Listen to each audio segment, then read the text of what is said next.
আসসালামু আলাইকুম ভিউয়ার্স, আজকে আমি রিভিউ করব বাংলাদেশের সবথেকে পাওয়ারফুল রাউটার।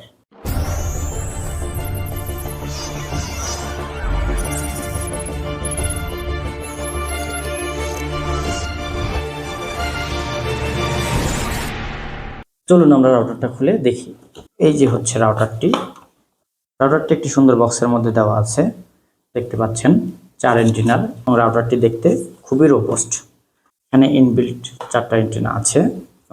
এই দুইটি 2.4 গিগাহার্টজের অ্যান্টেনা, আর এই দুটি হচ্ছে 5 গিগাহার্টজের অ্যান্টেনা।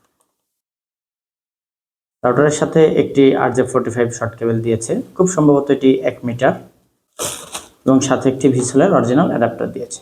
দেখতে পাচ্ছেন রাউটারের সাথে 1টি 2টি 3টি 4টি ল্যান পোর্ট রয়েছে, এবং একটি USB 3.0 পোর্ট রয়েছে, একটি পন পোর্ট রয়েছে, এবং একটি পাওয়ার পোর্ট রয়েছে।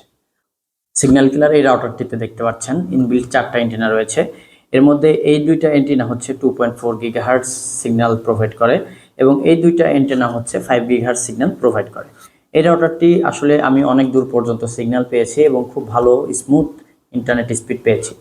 তো চলুন রাউটারটি সেট আপ করে দেখি এই রাউটারটির পারফরমেন্স আমরা কেমন পাই।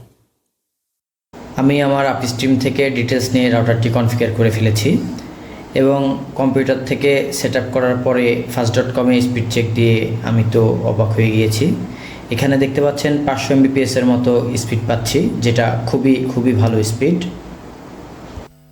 এবং মোবাইল দিয়েও আমি চেক করে দেখেছি। আমার 4 রুমের বাসা, 4 রুমের প্রত্যেকটি রুমেই 2.4 গিগাহার্টজে ভালো স্পিড পেয়েছি, এবং 5 গিগাহার্টজেও খুবই ভালো স্পিড পাচ্ছি। আমি আমার বাসা থেকে বের হয়ে রাস্তায় গিয়ে প্রায় 10-15 মিটার ডিস্টেন্সে গিয়েও চেক করে দেখেছি। এখানেও মোটামুটি 150-200 Mbps স্পিড 5 গিগাহার্টজে পাচ্ছি, এবং 2.4 গিগাহার্টজে 30-40 Mbps স্পিড পাচ্ছি, যেটা খুবই ভালো সিগন্যাল।